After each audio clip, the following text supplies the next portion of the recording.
Hi ළමයි කොනිචිවා කොහොමද ගොඩ කාලෙකින් තමයි මම වීඩියෝ එකක් ගේන්නේ. ඉතින් මම අද වීඩියෝ එක ගේන්න ප්‍රධානම හේතුව තමයි ළමයි මම අද ජපානයේ කිනසකි ඔන්සෙන් වල ඉඳලා හික්කෂි වෙනවා ටෝකියෝ වලට. ඉතින් මම මේත් එක්කම කියන්න ඕනේ සමහර වචන මම ජපනීස් වලින් කියනවා ඒව මම ඔයාලට බලන්න ඔයාලට ඉගෙන ගන්න ඩිස්ප්ලේ කරලා තියන්නම් මේ වීඩියෝ එකේ. හරි. ඉතින් ඔන්න මම යනවා ටෝකියෝ වලට. ඒ ගමන ඔයගොල්ලොත් එක්කම යන්න ඕනේ කියලා මට හිතුණා. ඔය පේන ළමයි රෝප් වේ ගැන මම ඉස්සරහට වීඩියෝස් අරගෙන එන්නම්. හරිම ලස්සනයි. ඒ වගේම තමයි ළමයි කිනුසකි ඔන්සෙන් කියලා කියන්නේ හරිම පරණ ගමක් ඇත්තටම. ඒ ගමේ ප්‍රසිද්ධම කනි. ඉතින් මේක කනි සීසන් එක නොවැම්බර් 6 වෙනිදා ඉඳලා මාර්තු වෙනකම් කනි තියෙනවා. බලන්නකො මේකේ නිදාන් ඔක්කොම 33000යි 25000යි යෙන් වලින් 33000 25000 කියලා කියන්නේ ළමයි ලංකාවේ සල්ලි වලින් ගත්තොත් රුපියල් 66000ක් 50000ක් විතර වෙනවා. එතකොට එක කණි කෙනෙක් රුපියල් 60000ක් විතර 66000ක් විතර වෙනවා. මේක කණි වලට යූමේනා මච එකක් වුණත්. ඉතින් ඇත්තටම මේක මේ කිනුසකි ඔන්සෙන් කියන්නේ කණි වලට විතරක් නෙමෙයි සොතොමේ ගොරි ඔන්සෙන් වලටත් කිනුසකි ඔන්සෙන් කියලා කියන්නේ ඔන්සෙන් වලටත් යූමේනා මච එකක්. එතකොට ළමයි ඔන්සෙන් කිව්වහම ඔන්සෙන් කියන්නේ ඇත්තටම සිංහලෙන් කියනවා නම් ඒක ටිකක් උණුදිය නානතතාක වගේ මීනින් එකක් තමයි මේක තියෙන්නේ. හරිම ප්‍රසිද්ධ ඔන්සෙන් 7ක් තියෙනවා කිනුසකි ඔන්සෙන් වල.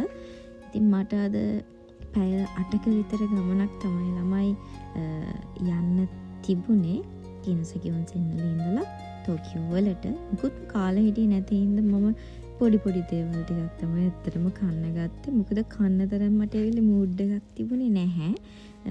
මූඩ් එකක් තිබුණේ තියෙන්නේ හේතුව තමයි මේ ටෝකියෝ වලට එනකටවත් කිනුසකි වලින් යන එකටවත් දුකක් නෙමෙයි මට ඇත්තටම තිබුණේ.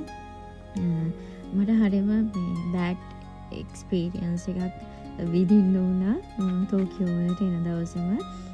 මොකද හේතුව මම හික්කොෂි වෙනකොට මගේ හා එකෙන් මම ජපන් ගොඩක් පාවිච්චි කරන්නේ මේක ගොඩක් බලන්නේ ආසාවෙන් ජපන් එන්න ආසාවෙන් ඉන්න අය. ඉතින් ඒක නිසා එයාලට මගේ වීඩියෝ එකෙන් තව දෙයක් ගන්න පුළුවන් කියලා හිතලා තමයි ඇත්තටම මම මේ වචන වැඩිපුර පාවිච්චි කරන්නේ. නැත්තම් හිතයි එයාට මේ ජපාන්ට ගියාට පස්සේ මේ සිංහල බැරිද කියලා. නෑ, එහෙම නෑ. ඉගෙන ගන්න කෙනෙකුට ඒක වීඩියෝ එක රස විඳින ගමන් ඉගෙන ගන්න පුළුවන් හින්දා තමයි මම මෙහෙම දාන්නේ. එතකොට මම මේ ගමන් කියන්නම් දැන් මගේ බෑඩ් එක්ස්පීරියන්ස් එකත් ඔයගොල්ලොත් එක්ක. ඇත්තටම මම හික්කොෂි වෙනකොට මගේ රූම් එකේ ළමයි ෆ්‍රිජ් එකේ මම ශීරු ස්ටිකර්ස් ටිකක් අලවලා තිබුණා. ඇත්තටම ඉතින් ඒවා ලස්සන නිසා මට ඒක රිමූව් කරන්න හිතුනේ නැහැ. ඉතින් ඒ නිසා මම එහෙමම ආවා.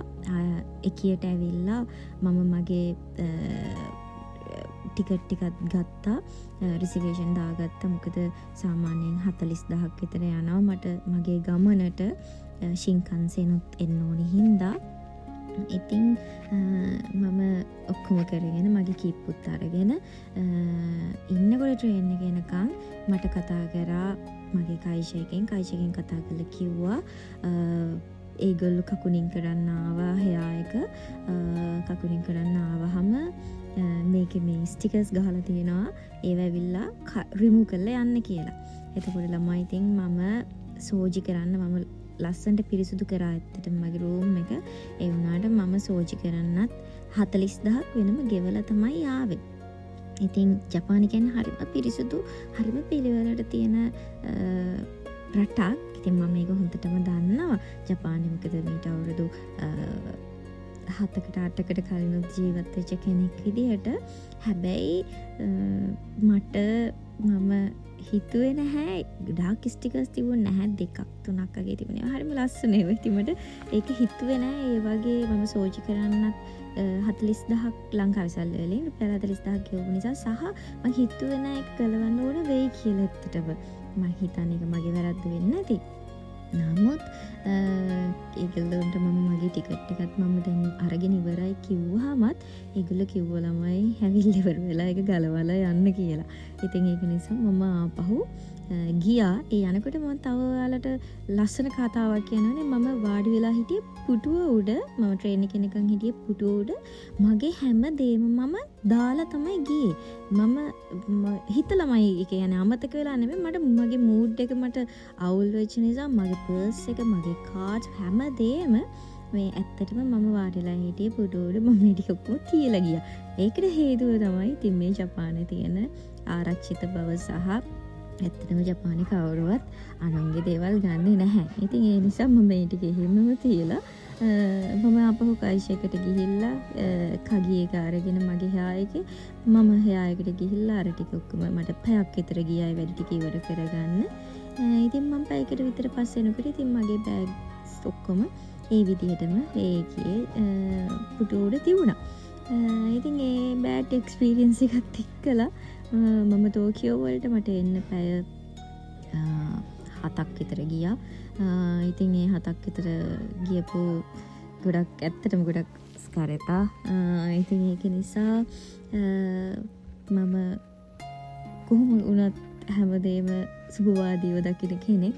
මම මේ එන ගමනුත් ඇත්තටම මේ ගොඩාක් කල්පනා කරේ. ඉතින් මම සේන්සි කෙනෙක් විදියට වුණත් මටත් ඒ වගේ බෑඩ් එක්ස්පීරියන්ස් ගන්න වෙනවා ළමයි.